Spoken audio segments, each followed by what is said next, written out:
حامدا ومصلیا اما بعد۔ محترم سامعین، عشاء کے درس میں آپ ایک خصوصی عنوان کو مسلسل سنتے آ رہے ہیں کہ دنیا و آخرت میں آپ صلی اللہ تعالی علیہ وسلم کی 85 فضائل و خصوصیات۔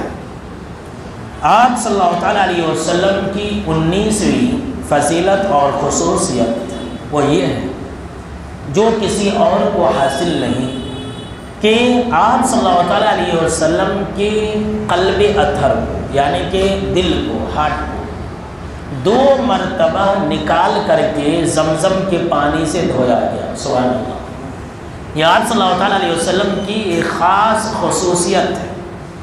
پہلی مرتبہ کب ہوا؟ جب آپ صلی اللہ تعالی علیہ وسلم 4 سال کے تھے اور حلیمہ سعدیہ کے پاس تھے۔ حضرت انس بن مالک رضی اللہ تعالیٰ عنہ کہتے ہیں کہ آپ صلی اللہ تعالیٰ علیہ وسلم بچوں کے ساتھ کھیل رہے تھے کہ جبریل امین آئے اور آپ کو لٹایا اور آپ صلی اللہ تعالیٰ علیہ وسلم کے دل مبارک کو نکالا اور اس میں سے ایک خون کا ٹکڑا نکال کر کے پھینک دیا، باہر پھینک دیا اور کہا کہ یہ آپ کے اندر شیطان کا حصہ تھا۔ پھر سونے کے تھالے، سونے کی تشتری کے اندر زمزم کا پانی رکھ کر کے آپ صلی اللہ تعالیٰ علیہ وسلم کے دل مبارک کو دھویا گیا اور پھر اسی جگہ پر رکھ دیا اور حضرت جبریل امین نے سینے مبارک کو پھر سے سی دیا، جوڑ دیا۔ حضرت انس رضی اللہ تعالیٰ عنہ کہتے ہیں کہ میں نے آپ صلی اللہ تعالیٰ علیہ وسلم کے سینے پر سلائی کے نشانات کو دیکھا۔ سبحان اللہ۔ اور یہ جو حدیث ہے مسلم شریف کتاب الایمان حدیث نمبر 162 کی روایت ہے۔ یہ پہلی مرتبہ ہوا۔ دوسری مرتبہ کب ہوا؟ جب آپ صلی اللہ تعالیٰ علیہ وسلم کو معراج لے جایا جا رہا تھا تو اس سے پہلے ہوا۔ جیسا کہ حضرت ابو ذر رضی اللہ تعالیٰ عنہ راوی حدیث کہتے ہیں کہ آپ صلی اللہ تعالیٰ علیہ وسلم نے فرمایا کہ جب میں مکہ کے اندر تھا تو میرے گھر کی چھت کھلی اور پھر جو ہے جبریل امین نازل ہوئے اور انہوں نے میرا سینہ چاک کیا۔ یہ آپ صلی اللہ تعالیٰ علیہ وسلم کی خاص خصوصیت ہے جو اللہ رب العالمین نے کسی اور کے ساتھ ایسا نہیں کیا۔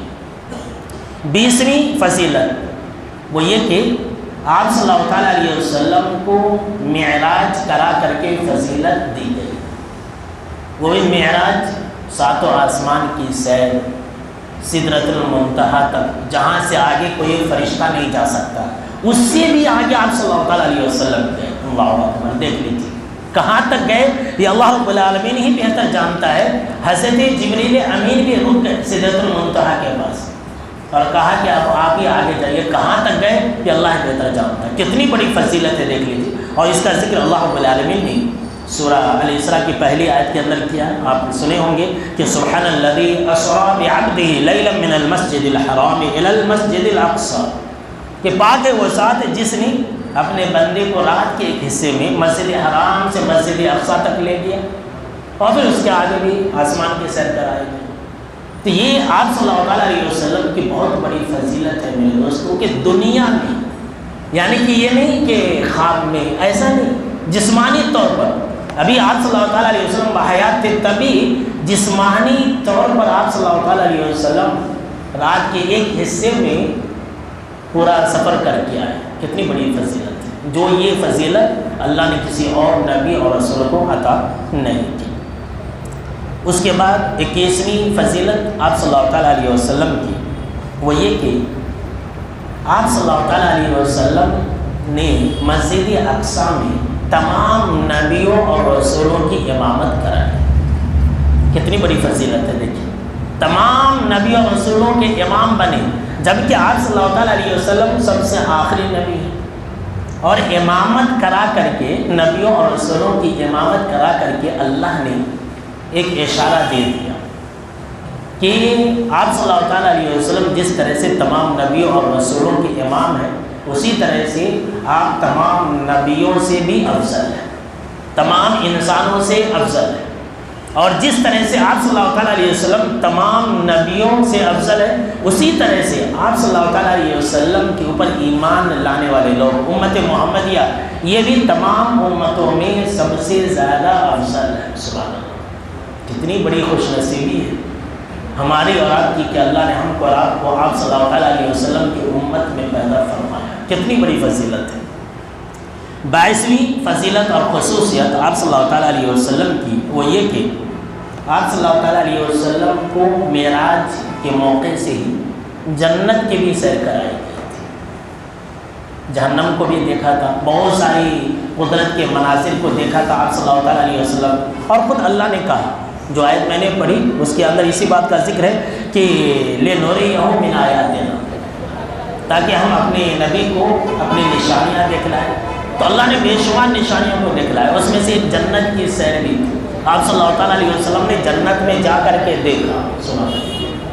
اس کے اوپر ایمان رکھنا۔ حضرت ابو ذر رضی اللہ تعالیٰ عنہ راوی حدیث سے کہتے ہیں کہ آپ صلی اللہ تعالیٰ علیہ وسلم نے فرمایا کہ مجھے جنت میں لے جایا گیا تو میں نے دیکھا کہ اس میں موتیوں کے ہار ہیں، اور جنت کی جو مٹی ہے یہ مشک سے بھی زیادہ خوشبودار ہے، سنا۔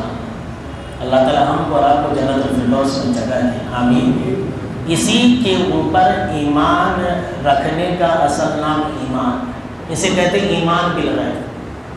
کوئی آج سے پوچھ سکتا ہے کہ بھائی کیا تم جنت کے اوپر ایمان رکھتے ہو، تو کیا دیکھا ہے؟ تو آپ بولیے ہم نے نہیں دیکھا ہے، لیکن اس انسان نے دیکھا ہے، اس ذات اقدس و مقدس نے دیکھا ہے جس کو پوری دنیا سچ مانتی ہے۔ جب انہوں نے دیکھا تو ہمیں بھی یقین ہے کہ جنت ہے۔ ہمارے نبی صلی اللہ علیہ وسلم کو دیکھ کر کے آئے نا۔ اس کے بعد میرے بھائیوں، جو 23ویں فضیلت ہے آپ صلی اللہ تعالیٰ علیہ وسلم کی وہ یہ کہ اللہ رب العالمین نے آپ صلی اللہ تعالیٰ علیہ وسلم کو قرآن مجید جیسی کتاب عطا کر کے تمام جہانوں میں فضیلت عطا کر دی، تمام جہانوں۔ اس لیے کہ قرآن مجید جیسی کتاب اللہ نے کسی اور نبی اور رسول کو عطا نہیں کیا۔ سنیے حدیث، بخاری کی روایت ہے، حدیث نمبر 4598۔ حضرت ابو ہریرہ رضی اللہ تعالیٰ عنہ راوی حدیث سے کہتے ہیں کہ آپ صلی اللہ تعالیٰ علیہ وسلم نے یہ بیان فرمایا کہ پہلے جو ہے تمام نبیوں کو کچھ معجزات دیے جاتے تھے، معجزات جس کو دیکھ کر کے لوگ ایمان لاتے تھے۔ آپ نے سنے ہوں گے نبی اور رسولوں کے معجزات، حضرت موسیٰ علیہ السلام کا معجزہ، عیسیٰ علیہ السلام کا معجزہ۔ تو تمام نبی اور رسولوں کو معجزات دیے جاتے تھے جس کو دیکھ کر کے لوگ ایمان لاتے تھے۔ آپ صلی اللہ تعالیٰ علیہ وسلم نے فرمایا لیکن جو معجزہ مجھے دیا گیا وہ قرآن مجید ہے، سبحان اللہ، یہ قرآن مجید ہے، اور مجھے امید ہے کہ قیامت کے دن سب سے زیادہ میری اتباع کرنے والے لوگ ہوں گے، یعنی کہ قرآن مجید کو دیکھ کر کے لوگ ایمان لاتے رہیں گے، قیامت تک لاتے رہیں گے۔ ہم اور آپ ایسے واقعات سنتے رہتے ہیں کہ قرآن مجید کی ایک آیت کو پڑھ کر کے کوئی انسان مسلمان ہو جاتا ہے، ایمان والا ہو جاتا ہے۔ یہ جو قرآن مجید ہے کیا ہے؟ نبیوں اور رسولوں کا نعم البدل ہے۔ آپ صلی اللہ تعالیٰ علیہ وسلم آخری رسول ہے، آپ کے بعد کوئی نبی نہیں آئے گا قیامت تک، لیکن اس کی جگہ اللہ نے رہتی دنیا تک کے لیے ہم قرآن مجید دی تھی۔ اب لوگ اسی کے ذریعے ایمان لاتے رہیں گے، یہ کتنا بڑا معجزہ ہے۔ اسی طرح سے آپ صلی اللہ تعالیٰ علیہ وسلم کی 24ویں فضیلت وہ یہ ہے کہ اللہ رب العالمین نے جو کتاب آپ کو دی اس کتاب کی حفاظت کی ذمہ داری اللہ نے خود لی، سبحان اللہ۔ آپ صلی اللہ تعالیٰ علیہ وسلم سے پہلے بھی بہت ساری کتابیں نازل ہوئی، تورات، انجیل، زبور، لیکن اللہ نے ان کتابوں کو نازل تو کیا لیکن جو ہے اس کی حفاظت کی ذمہ داری نہیں۔ لیکن اللہ نے جو کتاب آپ کو عطا کی تو اللہ نے کہا کہ اس کتاب کی حفاظت کی ذمہ داری میری ہے۔ اللہ نے فرمایا کہ انا نحن نزلنا الذکر وانا لہ لحافظون، کہ اس کتاب کو قرآن مجید کو ہم نے ہی نازل کیا ہے اور ہم ہی اس کی حفاظت کریں۔ یہ سورہ الحجر کی آیت نمبر 9 ہے، اور سورہ فصلت آیت نمبر 42 کے اندر اللہ نے فرمایا کہ لا یأتیہ الباطل من بین یدیہ ومن خلفہ تنزیل من حکیم حمید، جس کے پاس باطل جو ہے پھٹک بھی نہیں سکتا، آس پاس بھی نہیں آ سکتا، نہ ہی دائیں سے، نہ ہی بائیں سے، نہ ہی آگے سے، نہ ہی پیچھے سے، اس کو اللہ رب العالمین نے نازل کیا۔ تو دیکھیے اللہ رب العالمین نے قرآن مجید کی حفاظت کی ذمہ لی ہے۔ یہاں پر ایک بات میں سب سے آخری بات بتلا دوں، بہت سارے لوگ یہ سوال کرتے رہتے کہ مولانا آج کل مسلمان مارے جا رہے، پیٹے جا رہے، اللہ ان کی حفاظت کیوں نہیں کر رہا؟ تو سن لیجیے، اللہ نے مسلمانوں کی حفاظت کی ذمہ داری نہیں لی ہے، اللہ نے قرآن مجید کی حفاظت کی ذمہ داری لی ہے۔ تو جو لوگ، جو مسلمان قرآن مجید کی حفاظت کرے گا اللہ اس کی حفاظت کرے گا۔ تو مسلمان خود قرآن سے دور ہے، تو اللہ مسلمانوں کی حفاظت کیسا کرے؟ اللہ نے قرآن مجید کی حفاظت کی ذمہ داری لی ہے، یاد رکھ لیجیے، اور اللہ نے کہہ دیا تو میرے دین کی حفاظت کرو، میں تمہاری حفاظت کروں گا۔ تو مسلمان قرآن سے دور ہے، اللہ کیسے مسلمانوں کی حفاظت کرے گا؟ تو آج کے درس میں بس اتنا ہی۔